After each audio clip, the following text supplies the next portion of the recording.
t-shirt a person is wearing.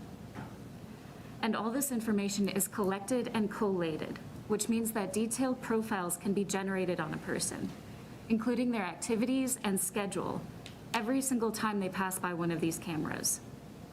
And this data is all owned by a private company, which can, in theory, give or sell that information to anyone for any reason. They're often installed by police departments using local taxpayer dollars, but the information can be used by federal authorities as well, including those that are no longer known to be operating ethically, responsibly, and within legal bounds. These cameras have opened up a flurry of legal challenges, with several towns across the nation ending up in court to figure out issues such as how the Freedom of Information Act applies to such an invasive system when it's in public use. These cameras have already been installed by local police departments, including over in Billerica, which has 6 of these cameras operational, and Cambridge, which had invested in the cameras, but then pulled the project after concerns were raised by residents. To my relief and joy, according to the Public Records Division, when I inquired about Burlington, it turns out that we don't have any cameras yet. I'm here tonight to ask that we keep it that way. My request is that we be on the forefront of protecting the security and privacy of our residents and visitors by prohibiting the use of town funds for AI-powered surveillance equipment. Thank you. Thank you. Reset. Anyone else in the room for public comment? Anyone online?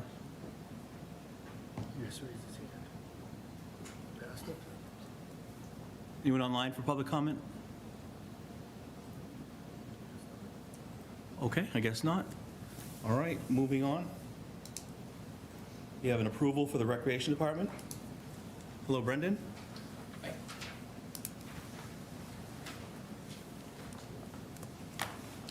Thank you. I realized last week that this was not in our request that comes over in May for the common and our special events throughout the year. So we have our annual turkey trot scheduled for this Saturday, the 22nd. We generally have in our request each year to close the right-hand lane coming inbound on Bedford Street between Lexington and Cambridge Street, so that the runners for the our turkey trot it's tight there. They can access past the cemetery, the Automotive Place Cemetery, and then take a left down Lexington, and they stay on the sidewalk after that. Just looking to close that for a little while. We work with the police. They usually provide a bike detail who comes at the end of the race. We also have staff that follow up at the end of the race. Once they're through, we'll pull the cones off and open it back up. Our race starts at 9 a.m. They're usually past that area by 9:30. So just asking to close that small section for, I'm going to say up to an hour. Okay. Mr. Nito, any comment on this before I open it to the board for any comments or questions? Nothing to add. Nothing to add. Nothing to add. Anyone have any comments or questions about turkey trotting? I just had a few questions, Brendan. How many years has it been that you guys have been doing this turkey trot? We started this in 2017 as part of the 50th anniversary. We have about 200 runners this year, which is Oh, wow. our highest. Well, And it's been the same route every time? Yep. Pretty much? And there have there been any issues No, at any point? nope. Okay. All right, I'm fully in support of this. all right, if there's no other questions or comments, I'll take a motion. Quick comment. I mean, Oh, yeah, yeah. Every year, Sorry. he always tries to get one of us to run in it, but he didn't ask this year. He must be getting tired Looking for more turkeys, Brendan? after all these years of us saying no. No, that's it. And I'll take a motion. I'll make a motion to approve the turkey trot on November 22nd. Second. Motion is made and seconded. All those in favor? Aye. Opposed, abstained. The chair is also an aye. 5-0 for the turkeys. Thank you, Brendan. Thank you. Thanks, Good luck with the event. Thank Thanks you. for coming in. Next, we have a public hearing. It's tax classification. So I will open the public hearing, and I'll need a motion. So moved. Second. Not for that. Mr. Chairman, I make a motion, we accept the advertisement as printed. Second. Motion is made and seconded. All those in favor? Aye. Opposed, abstain. Chair is also aye, and that is 5-0. Mr. Denizio? Sure, I'll start, and Patrick has some slides to go through, and we also have our Board of Assessors. Thank you for them being here, Mrs. O'Neill, Mr. Sheehan, Mr. Sheehan. We also have Jim Doherty, our longtime assessor, and now our consultant. Mr. Tierney couldn't be here tonight, so they're all here to answer any questions you may have. But before we get into it, just want to thank them for all the work they've done to get us to this point. This is sort of the last part of setting the FY26 budget. Way back in May, we set the expense side of the budget, and now we're taking the final step for how we're going to pay for all of that. So unlike Paul used to do and steal the entire presentation and pass it to me, I'm just going to pass it to Patrick. Thank you. Thank you, and a big thank you to the Board of Assessors for all the work that goes into this. Under Paul Tierney's leadership, Jim Doherty, and Maria and Caitlin, who helped with all the data collection and putting the information together that's before you. So, what's going to be before the board tonight? So, a brief overview of the tax classification process, why we're here, what we're doing here. The required tax classification votes, the 4 votes that the board takes in this process. A little bit about how values have changed over the last 10 years. And then the first vote will be a vote on the residential factor. And then the last 3 votes are votes on the discounts and exemptions that are required to be acted on. And then this year, we're going to wrap up with an overview of tax relief options based on things that we've heard in the last couple of months, particularly in the context of major projects. The board has before you in your drive a copy of this presentation updated, and you also have a motion sheet that'll help guide sort of the motions later on. So John just described this a little bit. So it's funny, we find ourselves this time of year often operating in 3 fiscal years at one time. So, we are in the current fiscal year deciding on the budget that's already been approved in the last fiscal year for this fiscal year, and we're planning for the next fiscal year. So oftentimes it's a point of reflection to understand everything that's going into the process for actually setting the tax rate.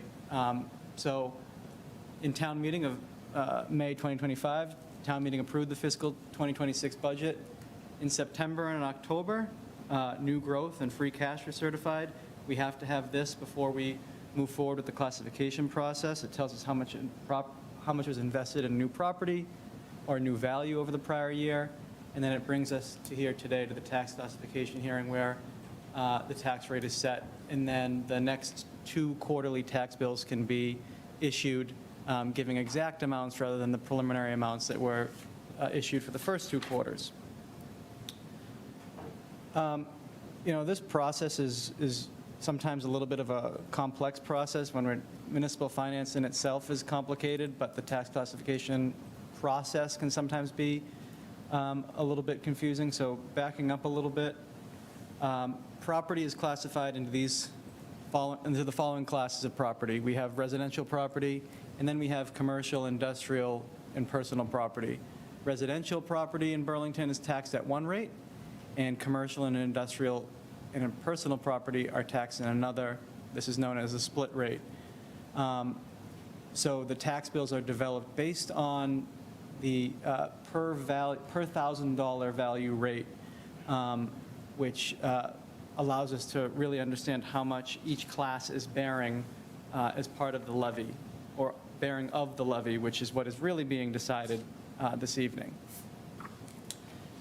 So the required classification votes, as I mentioned in the beginning, there's going to be a vote of the residential factor. This vote is really deciding how much of the levy the residential properties in town are going to be paying as part of the tax bills. And then the 3 votes, which the residential exemption, commercial exemption, and the open space discount. Votes are required as part of the tax classification process. The last 3 are pretty rare, and less than 5% of communities actually adopt them or use them. And those are communities with pretty specific circumstances and unique circumstances, which we'll get into a little bit later on tonight. So I think in the context of this process, it's interesting to look to see how values have changed over time. And you see in the last 10 years, residential values have been growing at a pretty strong pace. In FY24 and FY25, there was significant growth above the commercial sector when it comes to residential properties.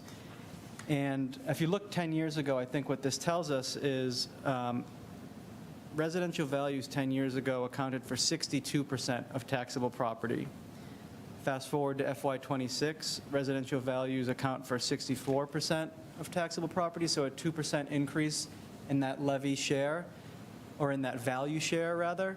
And 2% might not seem so significant, but in that same time, the value of all property in Burlington increased by $4.6 billion, or 84%. So I think that tells us a few things. I think that tells us that the residential growth, we are not immune to the value growth and the demand for housing that's been across Massachusetts and New England. So there's a good story there.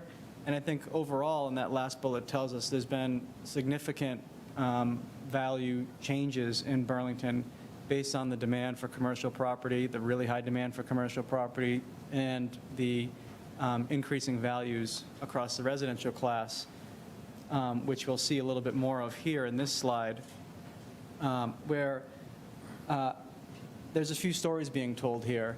And I think the important ones to highlight, you'll see that in the last 5 years, the average single-family home has increased about $220,000 in value.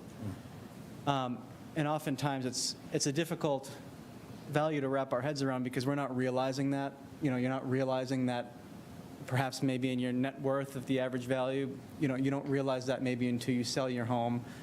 But I think that, the value really is important in telling the overall story of what the community, sort of the fabric of the community.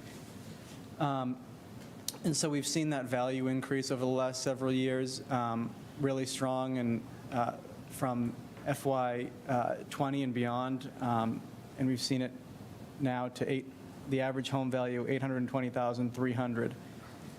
And I think, the bullet on this slide, the other part of the story that's being told here, for FY25, the average single-family tax bill in Massachusetts statewide was $7,475, almost $1,000 more than Burlington had for an average tax bill last year. And when we look at our comparable communities, our tax bill of $6,733, how it compares to our comparable communities at $10,433.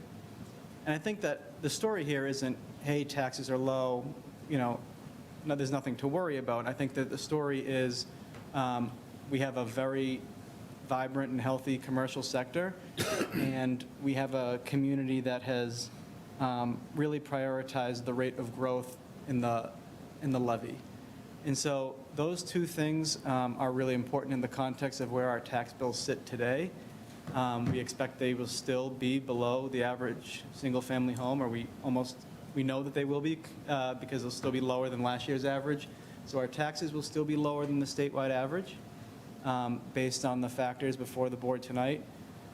So I think that, considering the sort of financial planning and the integrated and creative approach to budgeting that has been going on in Burlington for a long time, and recognition of what the commercial sector really does contribute to how the levy is divided, is really what brings us to the heart of that last bullet. So, the residential factor, as I mentioned, this is the percentage of the tax levy that is going to be paid by the residential class of properties. So when we look at the town, the overall value of the town, the total value of the town, almost 10.5 million, up from 10.5 billion, excuse me, up from just over 10 billion last year. So another year of significant value growth. And so how do we define what the tax rate is going to be. It really looks at that, the total value, and then the levy, the amount that's going to be assessed to the taxpayers.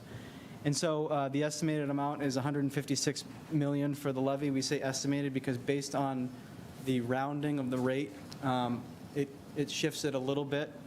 It's still lower than was projected when the budget came out, and about $15 million of unused or excess levy capacity. So what does the factor look like when we start to shift, if you will? We start by looking at what a single tax rate would be, or a factor of 100. And so the shift at a 100 would be a residential tax rate of $14.90 and a commercial tax rate of $14.90. This would obviously be a significant change in tax policy in town, and would represent a significant increase to the average single-family tax bill. But we provide, the point of this slide is to provide sort of the sliding scale, if you will, to understand what the shift really does look like. And so we're allowed to shift all the way to a 175, which would be an average single-family tax bill increase of $216. Obviously, that means that more would be shifted to the commercial property payers and industrial tax property payers and personal property taxpayers than has been in the past. And we'll get into a little bit on the next slide about what those options look like. But this gives you an idea of the relative shifts and what the impact would be on the average single-family tax bill. Any questions before we go into the recommended options? I do, Patrick. Yes, Mr. Chairman. This always comes up for me every year. That last P, what's personal property again? Is that boats? What is that? Personal property, it's sort of illfully, if that's a word, named. Personal property really tends to be what is actually inside businesses, so often fixtures, furnitures, equipment, things that are used in the production of businesses. So it could be, could be a certain amount of office furniture. It could be equipment in a lab. It could be a number of things. So it's the actual property within these businesses. A big portion of it is power and supply, conduit, underground conduit. That's all taxed as personal property. So personal property often is that one class that is really hard to predict. When we see building permits pulled for commercial properties, or we see building permits pulled for residential properties, we can tend to get a little bit of information of what's happening in the market. Oh, a big permit was pulled, and we're expecting this to be new growth and then taxable property in a year or two.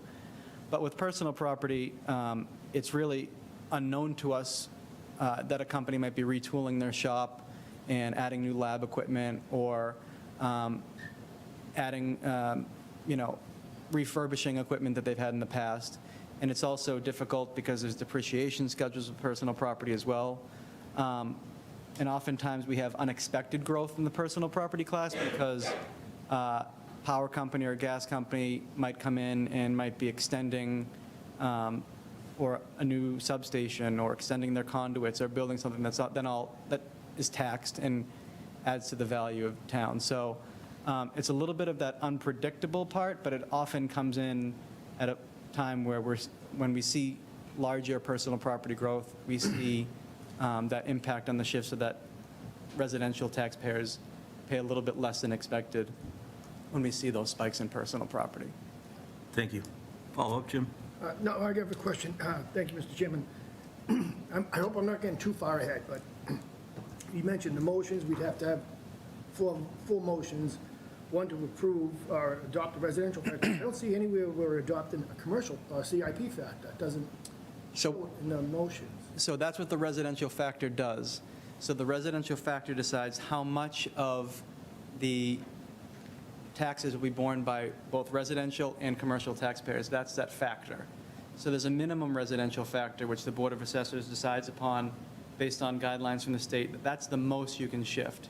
But because the actual factor is how much, so if it's 58%, that means that residential taxpayers are only paying 58% of their levy share. Therefore, the rest of it must be borne by the commercial property taxpayers or the industrial property taxpayers. Follow up. Just a quick, the only reason I asked that is because in the last few years, we've always adopted both the residential tax class factor and a CIP class factor, and we voted on them in the past, so, So what we really vote is the residential factor. And Right. that calculation does so that's changed. We what the don't, shift is for us. so it is different than what we've done in the past, though. I think the past we've used, we've read them from the book that. Yes, yeah. That the assessors supply, but the only vote you need is what the residential factor is. Yeah. So- That Wanted calculation. to clear that up, because I know we've done that since at least 2017. No, and you can still certainly do that, and my apologies for the sort of shift in process there, but that's really, the only vote that matters there is the residential All factor. right, that answers my question. Thank you. Thank you. Anyone else have any questions at this point? I could just add that. Sure. We usually pick one of the options that are in the outline, and then we just vote that option, and then we say that. When we pick the option, we usually read both, so we kind of all know. Okay. Thank you, So, Patrick.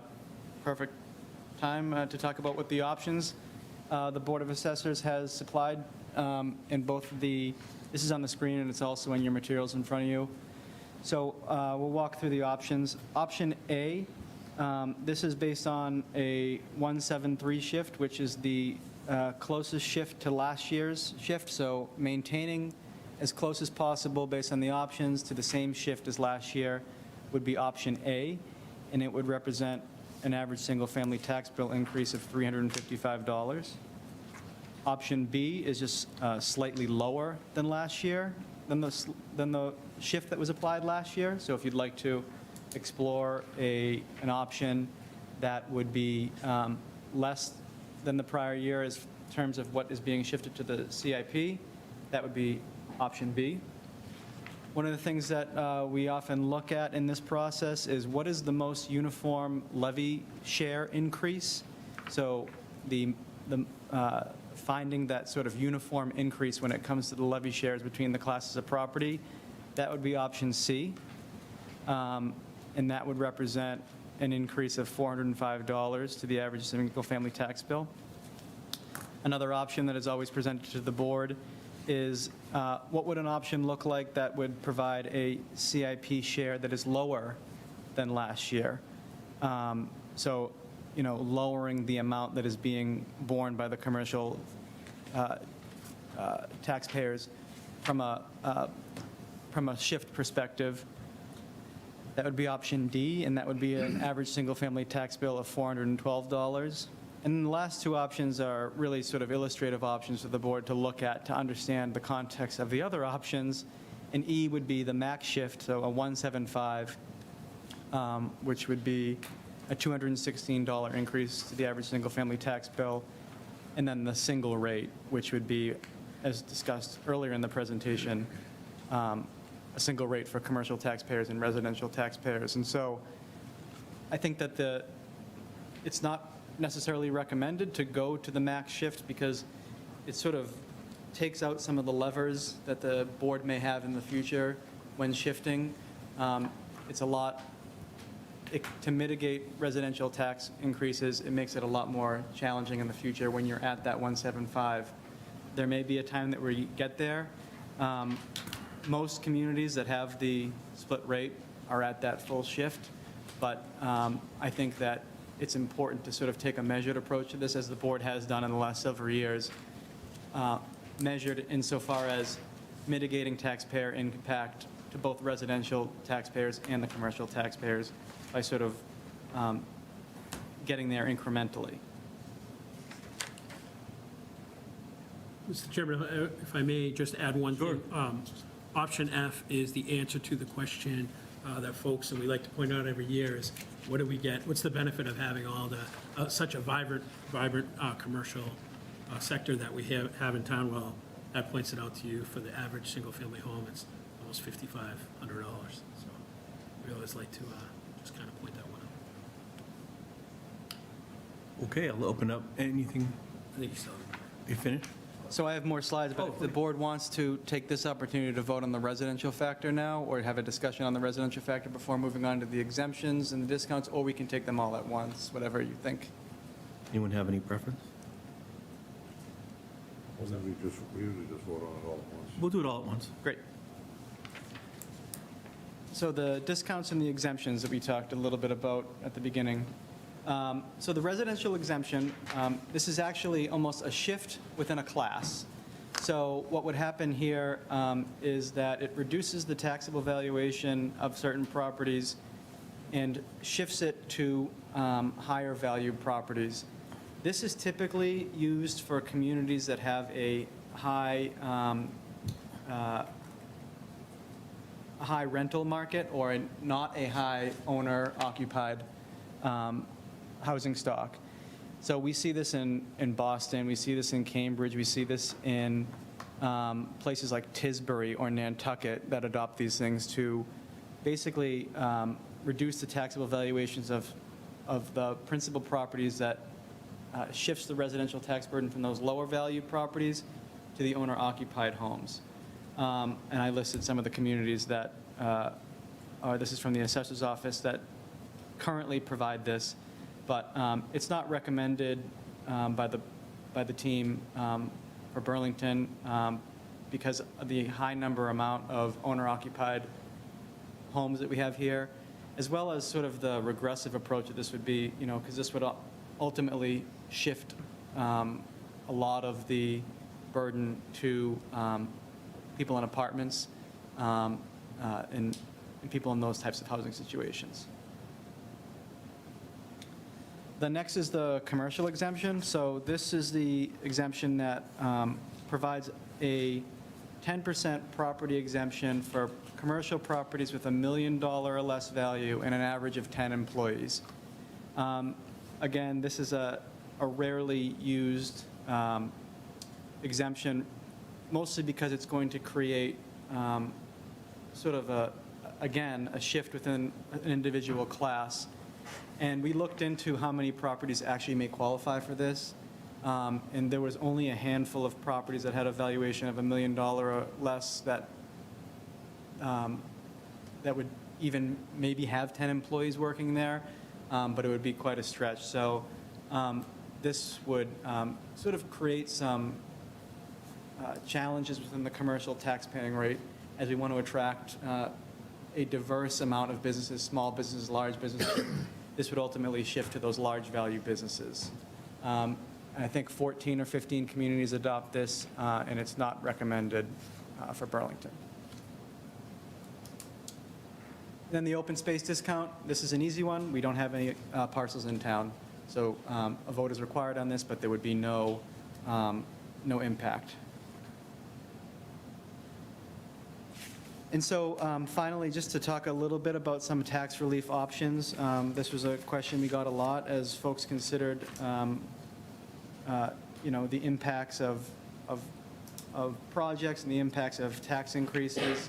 And so the exemptions here below are what are available to Burlington residents, and these are enabled under Mass General laws. So communities offer these benefits based on the statutory exemptions that are provided by the state. There are some changes that can be made in here, and there are some changes that Burlington has made related to the maximum income and the maximum assets here. So if you're widowed senior over the age of 70 and have a maximum assets of $40,000, you can potentially receive $350. These exemptions generally have a small population that are eligible to them based on the maximum income and based on the maximum assets.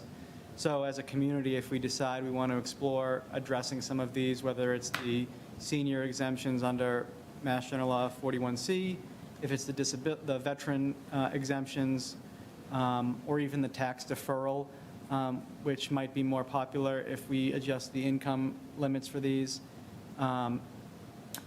that would require a town meeting vote and then us to submit special legislation to make that change.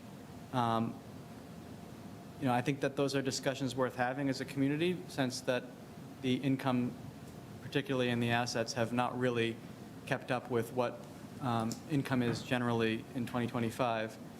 The last one relates to the senior work-off program. So the board made a programmatic change a couple of years ago, maybe last year, increasing the tax relief for that. But what wasn't increased was the maximum income for a single person or married couple. So we could make changes to that to increase the income limits for that at the select board level. That does not require an action by town meeting or special legislation. You know, the most important part of this, which I failed to say at the beginning, is I think these programs have a lot of merit and they're important programs to consider, but the funding source also has to be considered too. So these, as you increase exemptions or opportunities for tax exemptions, it's important to understand where is the funding going to come from to offset that. Is it going to be shifted to the taxpayers? Is it going to come from another source? Those are things that are important part of the question. So all of these changes are subject to funding and how we would fund those within the budget and fund those within sort of the mechanics of municipal finance. The other option would be adopting a senior means-tested exemption. So this has become, I don't know if popular is the right word, but a lot of communities have adopted something like this. So what it would be is creating a senior means-tested exemption. To do this, it would require town meeting approval, and it would be approval by the legislature. And what it would look like is some sort of match, 50 to 200% even, of a match to the state circuit breaker tax credit. So the state circuit breaker tax credit is an income tax relief that is provided to eligible senior citizens based on the categories you see below. And that was recently increased. It was always around $1,200, and then it increased a couple of years ago. So a lot of communities sort of had to understand how they were going to fund that increase if you're a community that consistently provided 100% match. So the circuit breaker right now requires you to be age 65 or older. It would require to own property. The maximum income is higher for for both single and married at 75 and 112. And, you know, the part that we'd have to wrestle with here, the part that would be interesting as far as eligibility, is that property tax and water and sewer expenses must exceed 10% of your income. So for the maximum for an individual, you know, there may be some benefits there, but there may be people who don't qualify based on that 10% because of where our tax bills are relative to the rest of the Commonwealth and the low water and sewer expenses compared to the rest of the Commonwealth. I'm adding that qualifier, both of those. So that's something that's worth studying a little bit to understand if we roll out this exemption, are people actually going to earn it and able to be qualifying for it? So it's something worth looking at, I think, based on what we've heard from the community. It would allow us to add additional qualifications. So that means the circuit breaker might have some sort of qualifications, but we may say you have to own a property in Burlington for more than 10 years. That's a common attribute that some of these communities have. And it would require property owners to submit their tax schedules to the assessor's office on an annual basis for that verification. So what we wanted to do was just provide context of those relief options, because it's something that we've heard a lot about in the last few months. Mr. Chairman, thank you. Just to add that we won't stop looking into this. It isn't something you'll be voting on tonight, so you'll get an opportunity to add more feedback to that as we go along or participate in any of the meetings where we discuss any potential requirements. Quick question, Patrick. Are the tax relief options listed on our town website for people to peruse if they want to take a look? Because Yes, anyone watching online, Yes, thank you for the reminder, they can take a look. Mr. Chair. It's on, if you go to our website under the assessor's office, on the left navigation panel there, there's tells you all about, basically this document here, or this table here, provides all that right on the assessor's website. Sure. Thank you, Mr. Chairman. Patrick, you said we increased the potential tax relief on the senior work-off program, but I don't want to say failed to increase the maximum income, but what we have in there looks like it's pretty low. It's not even, it's half of what the senior means tested exemptions allow. So I think we should at least put that on our agenda to look at down the road. Those are very, very small incomes in order for them to apply for that potential tax relief. I think the Sure. Thank you. I think the conversation, when we had it briefly, was about it's significantly higher than the other statutory ones. And the senior, I think when we did it, I don't even think the senior means tested was out then. So it's definitely something that's timely to look at right now. Okay. Yeah, and I think that while it also has if you were to increase the income limits, it would obviously increase the eligibility, which means that there'd be more applicants that would need to be funded in some sort of way, right? But I think that it goes without saying there'd be a benefit of having the additional, people providing work for the community. So there's definitely a value add, even if there would be more eligible. Sure. Thank you, Mr. Chairman. Are we allowed to make it like a tiered level? If your income is this, we're allowed to give you this much of an exemption. If you have this income, the exemption can be that high. I'm not totally sure. There are some communities have a very robust program where they have no income limits, right? And so they have 200-300 volunteers. There are some communities that have even adopted, proxy workers in making it a little bit more complicated. I think, yes, I think mostly the programmatic changes can be made at the select board level. I think that,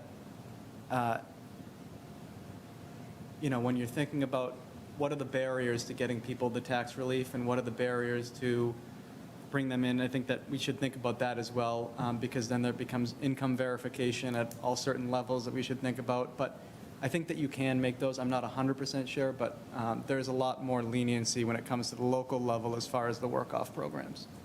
I just wanted to, because I think the benefit should be more available to someone on a very low income as opposed to being the same amount for someone on a very high end of the income level. So I think a tiered approach might be the best. Definitely something we should take a look at Yeah. future meeting. Joe? Yeah, just a real quick question. Excuse me. Do apartments qualify for residential exemption? Do apartments, buildings qualify for that, or apartments themselves? Generally, no, it's a property tax exemption, so they don't directly pay property tax. So they wouldn't be qualifying for property tax exemptions. But they may qualify for the work-off program because it's not necessarily, to think about that a little bit, because usually, they're paid almost as vendors or employees typically, and rather it's not, an abatement on the tax bill. It may be done that way here, I'm not sure, but generally, property ownership is required for these exemptions. Okay, so just for myself, so the apartment complexes that we have around here, they pay one property tax for the whole piece of property? Is that what they do? Correct. Right? Yep, at the residential rate. Is it based on how many residents live there, or is it based on Based on the size of the property? It's based on the value of the property. Value of the property? Yep. And because it's it's a little bit confusing sometimes because it's a commercial enterprise, but they pay the residential rate because it's a residential dwelling. Okay. Same with nursing homes or assisted living facilities where people are residents in their residential dwellings. Okay. Thank you. Thank you. Anyone else have any questions or comments? Sure, are we opening it up now? We're opening it up. Let's open it up. Thank you, Mr. Chair, and thank you to the board for all their work on this, and to Patrick for this presentation. It was a really helpful summary. I know tonight we're focusing on the tax rate and that balance between commercial and residential, but I'm just looking at like where it says the average single-family tax bill increase, those dollar amounts. And I'm wondering if, I know that, you know, the police station in Fox Hill hasn't hit yet, but it will down the line. Have we thought about or taken a look at how those dollar amounts will be affected in the upcoming years as those get rolled into to our budget? Yes, and I think that's really helpful, or a really important context to hear. So, you know, these tax increases are based on sort of the general budget development process, and there's no debt service associated with either of those two projects yet. So we probably expect the police station to be on next year's tax bill, so that's not factored in here, which, you know, will probably be about $150 increase. And then Fox Hill might have a small amount next year, but really in the year after that. So we're trying to sort of time the issuance of whether or not, you know, bond anticipation notes are the way to go for these projects, or borrowing right away, so that we can sort of segment the tax implications of it, because we recognize the idea that coming all on at once, you know, might pose difficulties for folks. So, you know, this is really an increase based on how the valuations in town have shifted a little bit into sort of really strong residential growth over the last several years, particularly the past couple of years. So, and I think that that is also an important part about how we look at the shift too. I mean, if we were to go to a, you know, 175 shift this year, it would provide little flexibility if there's a desire to mitigate tax impacts of those two projects in future years. So that's why we sort of recommend where we are right now at the 173, so that, you know, mitigating something like the police station might be a 173.5 or a 173.3. But yes, those are not within the FY26 tax bill. We expect the police station next year, and then after that, Fox Hill, but maybe a small amount for next year, Fox Hill. Okay, thank you. And as you're speaking about the residential values and the shift that we're seeing, I did find that interesting that within the last several years, the residential values have gone from 62% of the town's overall value to 64, which in turn means that commercial went from 38 to 36. Is that a big concern? Is that an overall trend that we're seeing across the state? I know that we're constantly talking about keeping our commercial side as robust as possible and bringing in new businesses. So I'm just wondering if that's a slippery slope if we're sliding in the wrong direction. No, I don't think it's necessarily the wrong direction, right? I think it's indicative of a few things, because that's part of, included in that is pretty significant value growth on the commercial side as well. So there, in this last year, we're capturing pretty significant commercial growth. I think it's what's happening to the real estate market, you know, in the state and in the region, and what the values are looking like. So I think it's a recognition of the value, you know, I say value not from a dollar perspective, but a value of the community based on what people are looking for in the communities, right? People are looking for places that provide robust services. And so what does that do? That drives up the competition, and that drives up the value. So when you look at the idea of being able to come into a community like Burlington and have lower than average taxes, have you know, no trash fees, have a recreation department that can, and having cultural opportunities, all of those things, you know, those drive up values. They don't necessarily drive up. We've been able to keep it in a way that they don't drive up taxes, but they've driven up values, which have sort of shifted a little bit in that growth. But a big part of it, I think, is just the real estate market in general. We have seen, I mean, nobody is a stranger to what values have happened in the last 5 years and years before that. So if we were seeing erosion of commercial values, I might say that's a slippery slope. If we were seeing, you know, a lack of sort of investment, I would say so. But I mean, FY26, we saw commercial growth even slightly higher than residential growth, you know, mostly attributable to one property. But I would say that it's not necessarily a slippery slope. I would say it's a sort of a right sizing of how taxable values have set. Okay, thank you, that's helpful. And just looking at the options that have been provided, if I'm remembering from last year, there was sort of a recommendation from the board on one certain one. Is the recommendation option A? Keeping it consistent? Got it, okay, thank you. That's the first I'm seeing that, so thank you. Okay, yeah, no, that's helpful. I thought so. So just to keep it sort of consistent with kind of what we did last year and allowing us to have those levers in our, at our disposal as we move forward to work on that balance, and we're not, at the peak amount that we can be able to shift it. So I agree with that recommendation. And again, just want to thank everyone who's involved in this. So thanks. Thank you. JD, do you have a follow-up? Yeah, just on the values and the growth and the shift, how it all relates, in the second to last page of your historical data from the assessor's office in the book. In the middle, you see CIP shift, and you can kind of see when commercial values are growing higher than residential values. You see that shift starting to slide down from the mid-2000s where we get, we're at 175 and we dip all the way down into the high 150s. And then when the inverse happens, when the values stop growing, when the commercial values stop growing higher than the residential values, which we've seen significant residential value growth in the last 10 years, you start to see that shift going the other way. So I just wanted to point that out for the values that we were talking about. And then the slippery slope, the slope becomes real slippery when if there's no growth in the commercial market, or even worse, decline. That's when the slope gets real slippery, because we no longer have any levers to pull when we're at the 175 shift, and then the bulk of that becomes absorbed by the residential. Thank you, JD. Mr. Priest? Thank you, Mr. Chairman.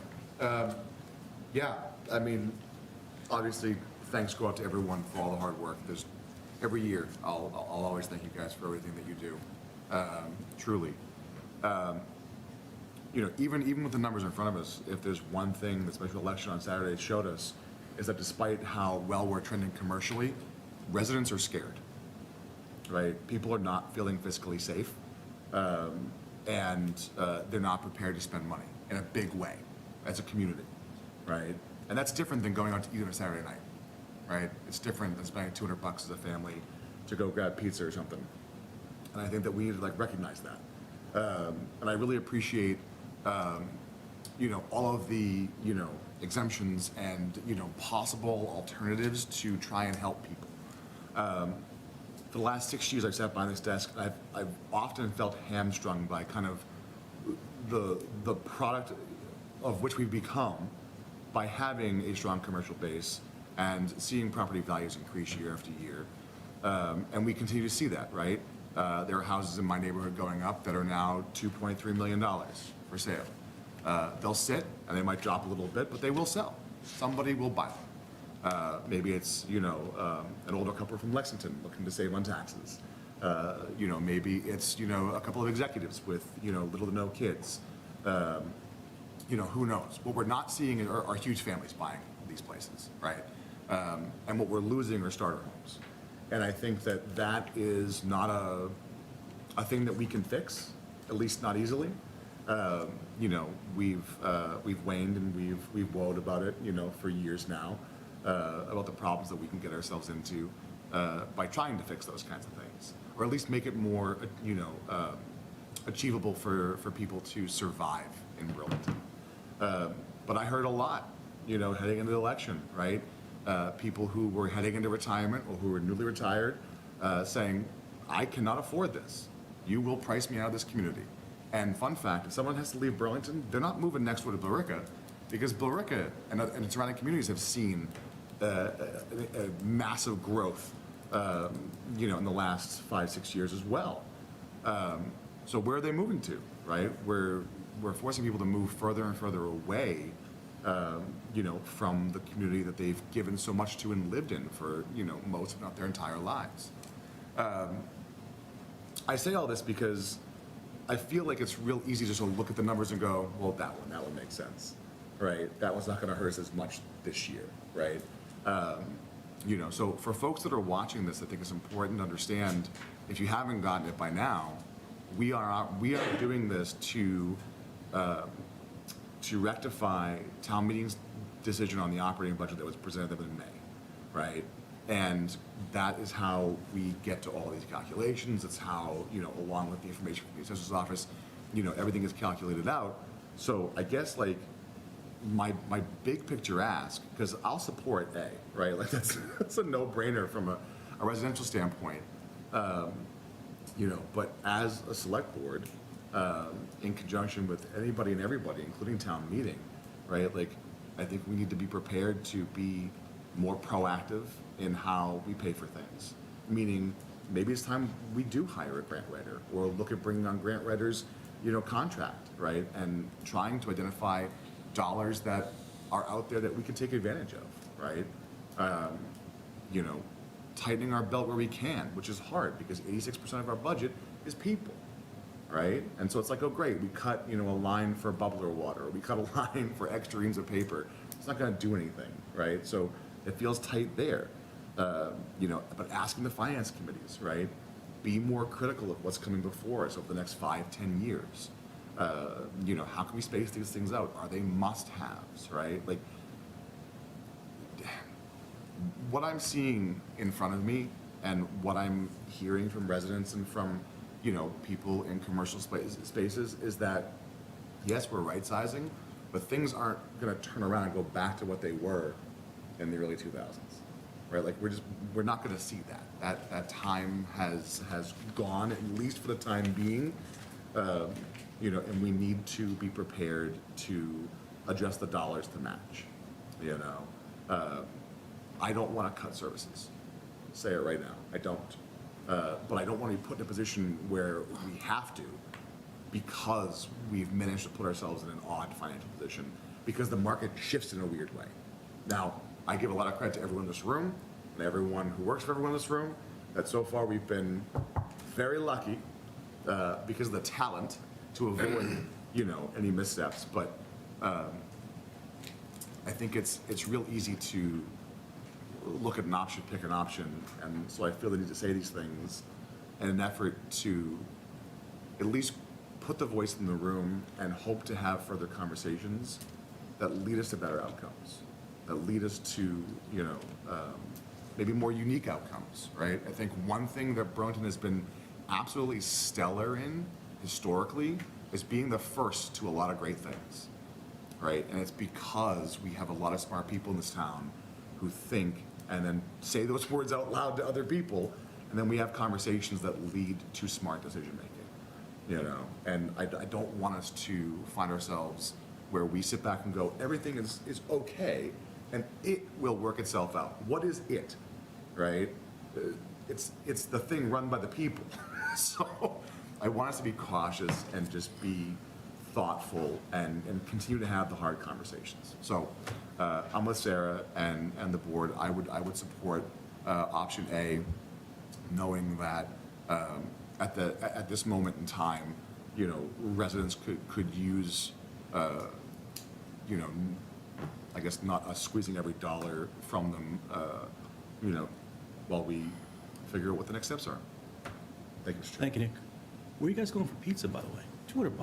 Well, I got 4 kids, so you got a pet base and you're dropping a pretty dime. All right, I got you, okay. Thank you.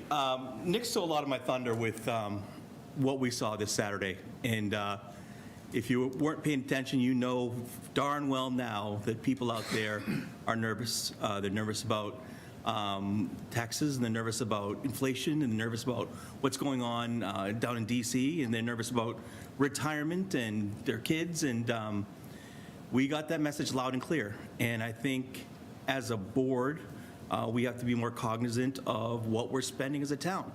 I want to call on each and every single town department to take a look at your budgets. We got to tighten up our belts. We've got to be very careful. We are in a kind of a tenuous position with our commercial vacancy rate. And we all have to do our part to make sure Burlington stays as great as it is, because that's what we all want. I also am very disappointed in how we've done as a town in our planning for large commercial projects. We've got to do a better job. I feel like these things are bunched too close together, and it's caused the detriment that we saw and the carnage we saw in the vote on Saturday. If we spread these things apart better, they're more palatable for people, they're more palatable for our budgets. We've got to plan better, spend smarter, think smarter. We have a great town. We have a lot of smart people working for our town. We've got so many resources here. We've got to call on that. Like, I love the engagement I saw from people about this election. We need people who never really thought of, like, town government to get involved, reach out to us. Experts in construction, experts in finance. Any creative way we can think outside the box to save a buck here, save a buck there. All that stuff adds up. So we have got to do better. I am all for option A. Everyone's stated the reasons why. Protect our residents, be mindful of what's going on in their lives. I mean, we're here for them. And if this wasn't, I mean, if you weren't paying attention, if this wasn't a wake-up call for you, then, I mean, I don't know what is. And I think everybody who cast a vote on Saturday wants a new high school. That's not the question. And everybody wants it. Everyone has been in that building. Everybody wants a new high school. The difference is, how do we get there? And that was the stark difference in opinion. And the majority told us what the majority's thinking. So we all want a new high school. That wasn't the question. And I hope no one took it that way. And I hope no one takes the result that way. Burlington values. I know this town. I went to that high school. I have spent my whole life here. Burlington values strong schools, good education. And that vote has nothing to do with if someone wants a new high school or not. Everybody wants it. We just got to make sure we do it right, smart, on the right budget, for the right price. And we have a huge challenge ahead of us. And I challenge everybody, we've got to go back to the drawing board, work together, work both sides, lose a lot of this tension and this angst that has come from that election. I think it was ugly. And I hope everyone can kind of put their guard down, work together. We all want the same thing. We all love this town. And we can do it. And I'm calling on everyone. We've all got to do our part.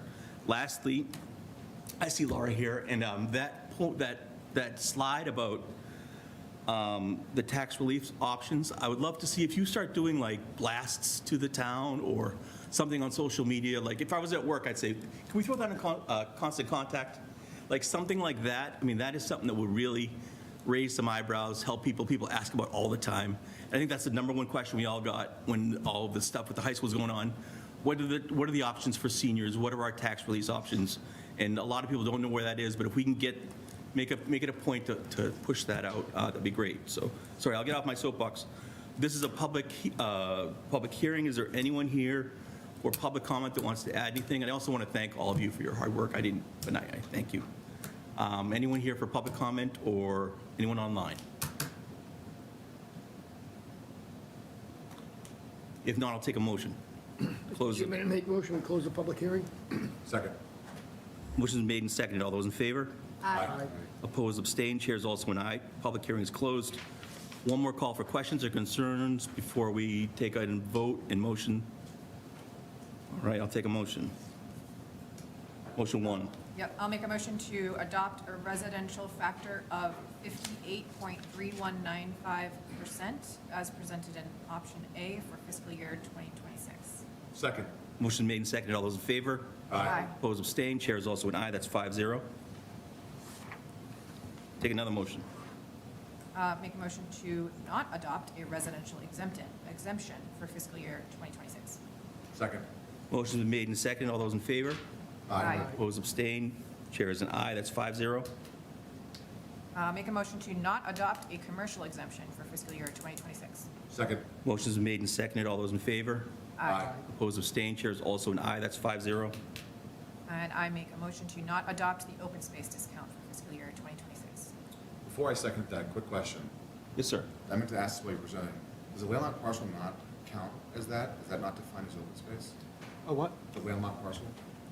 What's the town? Landlocked forest. Town- That was because it's town owned. Tom, Yeah, it's not classified as open. Right. Oh, gosh, I am not thinking tonight. Okay, never mind. Second. Motion is made and seconded. All those in favor? Aye. Opposed, abstained, chair is also an aye. That's 5-0. Thank you, everyone. Thank you, Patrick, for Thank you. presenting. And again, thank you to our assessors and the Board of Assessors, and thank you to Paul. I think Paul is online also for all his hard work. Thank you to the pizza that Nick had. Moving right along, we have an appointment for the Scholarship Committee.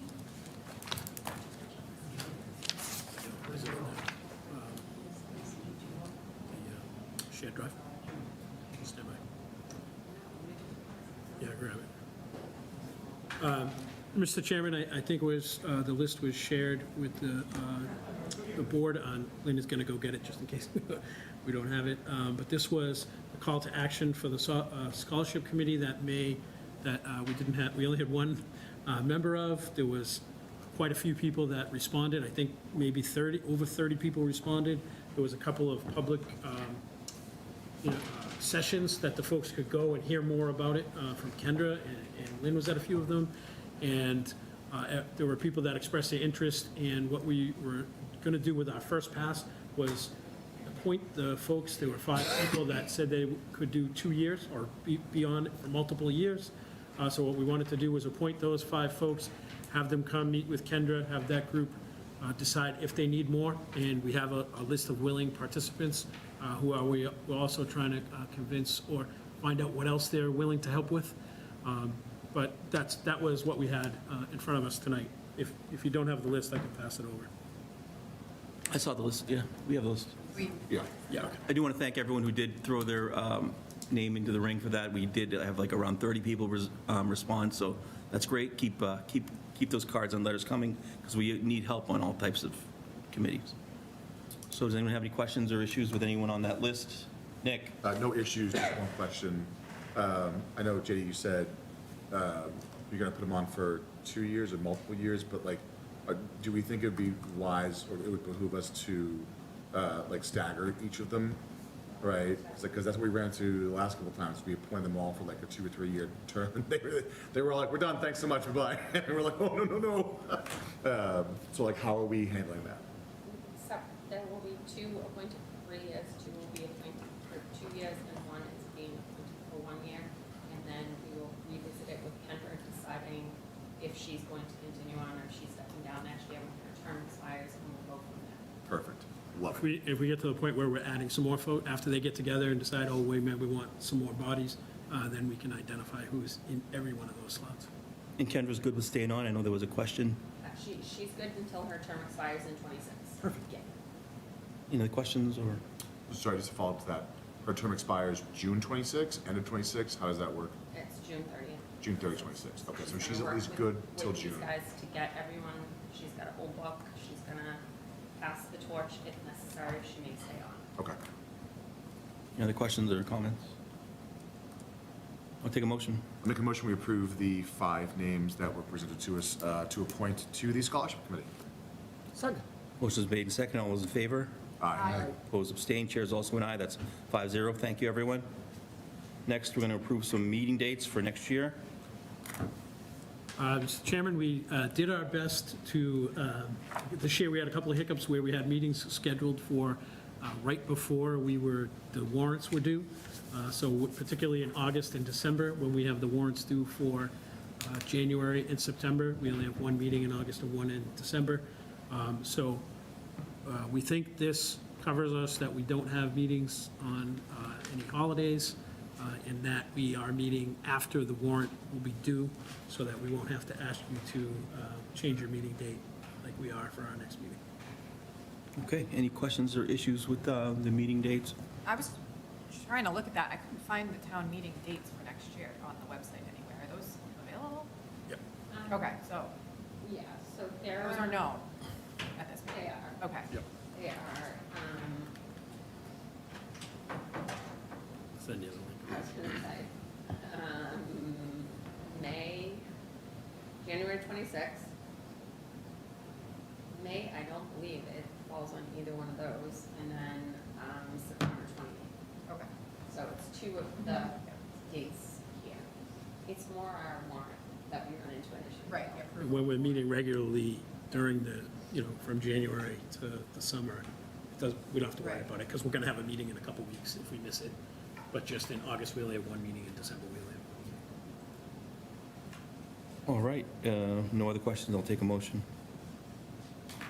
Mr. Chairman, I make a motion to approve the 2026 meeting dates as presented to us. Second. Motion is made and seconded, all those in favor? Aye. Opposed, abstained, chair is also an aye, that's 4-0. Next item on the agenda is approving the minutes, regular session, October 6th, October 20th, November 3rd, and strategic planning, October 15th. Anyone have any issues on, everyone get to read and review the minutes? Any issues? Take a motion. Mr. Chairman, I make a motion to approve the minutes from our regular sessions on October 6th, 20th, and November 3rd, and strategic planning session of October 15th, all of 2025. Second. Okay, motions been made and seconded, all those in favor? Aye. Opposed, abstained, chair's also an aye, I heard 4-0. I'm here 5-0 instead. 5-0. Minutes? Minutes. Subcommittee, let's go first, Joe. I'll go first. Thank you, Mr. Chairman. As you all know, I'm going to bring up the hunting. Everything's going great. There are no issues over there. There's been a few deer harvested, which is great for us. I'm going to get on a little bit of a soapbox right now.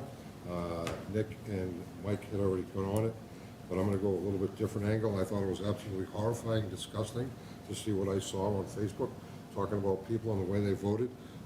Sometimes in this town, we have to realize that we're all here for the same thing. We're all trying to get the best for this town.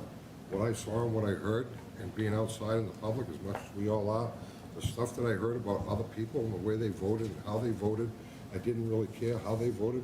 It's up to them, not to put my hand in their pocket. But the things that I heard from some people in this town, all over that Facebook page, was absolutely horrifying and disgusting. I'm horrified to say that I even read some of it. It's my soapbox to be on that right now, and I'm telling you right now, we have to come up to be a better town than what we were for all that went on. The things that some people said about other people was just absolutely asinine and ridiculous. So that's all I have to say about it, and I hope everyone realizes that stuff like that really bothers me. Here, here. There you go. Thank you. Sarah? Sure, I don't have much, but on the Facebook train, apart from some of the more unofficial residents page action, we now have an official Town of Burlington Facebook page, which was, so thank you so much, Laura, for your work on that and It's getting that awesome. up and running.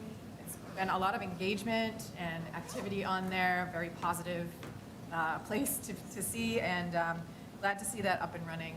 And, in your short time here, already making, visible steps to improve our communication as a town. So I just wanted to say thank you, and if you haven't followed them, I think we're up to at least 500 followers now? I think over 700. Over 700. Hey, now.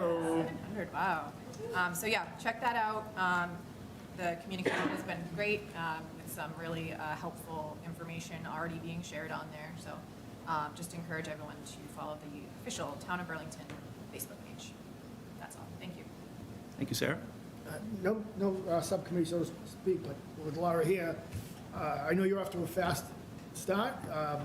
Your head's probably still spinning from all the stuff going on, but I could just think of, it's such a fertile area of how much stuff we can share with the residents now. The tax, even with the tax write-off that we talked about, there's so much, now that we have someone who can spread the word on these and get the word out, I think that it's awesome that we have it. Amen. So, it's one of Thank you, Jim. Good. Mr. Priest? Thank you, Mr. Chairman. Yeah, gosh, if each residence page has like 4,000 to 5,000 people on it, then that page should have 4,000 to 5,000 people following it. There's no reason why those people shouldn't be following that page if they want information right from the source. I'll start with just two things. First, Veterans Day last week was so wonderfully attended. I went with my wife and my kids. I actually had the day off, which was nice. We went. It was so cold. It was like colder than I even like. I was like standing there in a suit, freezing to death. People stuck it out. Everyone did such a great job. Kudos to the chorus, the band. The bagpiper tried their damnedest to play Amazing Grace, and the temperature was just not having it. Huge thank you to Chris Hannafin and Jen Goldsmith for yet again putting out a Veterans Day ceremony that truly does take the time to recognize and understand, people who serve and veterans, right? I think this is at least the second year now where he's had someone from each branch, or at least the three primary branches, right? So Marines, Navy, and Army, get up and speak and talk about, the history of each of those branches and, the importance behind them. But just wonderful, wonderful, wonderful. I too actually had a small statement. I have a much larger statement about the ballot measure as a whole, but I didn't think subcommittee was the right place for it. But given all the conversation around social media and the vote, I actually do want to speak to it as well. I simply want to start by saying ballot measures don't have winning and losing sides, right? It's simply whether or not it failed or it passed. And I think this goes to what everyone's saying, is that everyone took this vote so personally, it became about winning and losing something. And that's not what this was, right? Everything that led up to that election, the election itself, the consequences of the election, everything we do as a community. And we are only as strong as, how we choose to show up and stand together.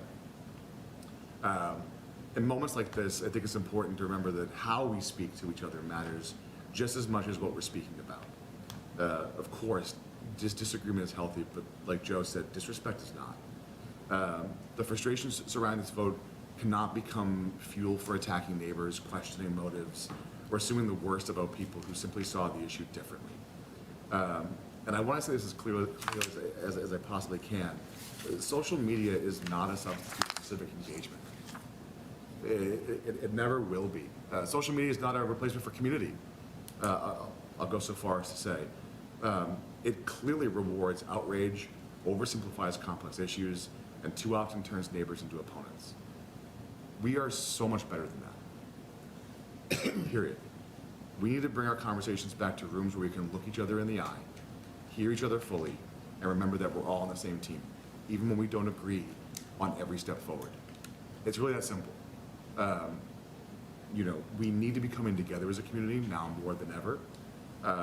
And so my ask going forward is that people hear this, understand that as the executive board, as some of the leaders of this community, we're asking everyone to take a step back, take a breath, be reflective, and let's move forward together, because beating up on each other, it's not serving us anything. So that's all. Thank you, Mr. Chairman. Thanks, Nick. Just want to reiterate what we saw from the Wellington Police Department's Facebook page, that the move is completed, and they're all over there in 174 Middlesex? 171 Middlesex? I won't mail them any letters. And everything's moved except 911, right? Am I correct? 911 today. 911 today, so they're completely out. Yep, there's still some people over there. There's some detectives that are working from there until Thursday, and then dispatch, I'm not sure they've totally moved over, but 911 switch was. And the next steps will be a fence over the old police station, and then demolition at the end of this month?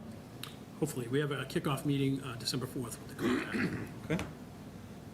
So everything's the same. It's business as normal. It's a pretty seamless transition. Our police are doing their jobs, so no different. 911 works just the same. Everything's the same. 781-272-1212 for non-emergency. All the same. Nothing's changed. Just want to alert everyone that if you need to go in person, they are now at 171 Middlesex Turnpike. Second, a couple of my fellow board members stole my thunder. Thank you to Laura for all of her efforts on our brand-new official Town of Burlington official website. Everyone, please, Facebook page, please follow it. And this is the very tip of the iceberg of all the great things she's going to do. So thank you for all your efforts. And I know it's probably a lot to meet everybody, all the new faces, all of the new policies and everything we do. So just take it one bite at a time. We appreciate your efforts, and so far, so good.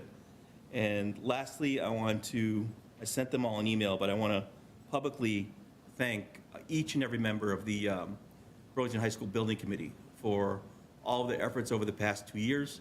I know they put a lot of work into the plan that was presented.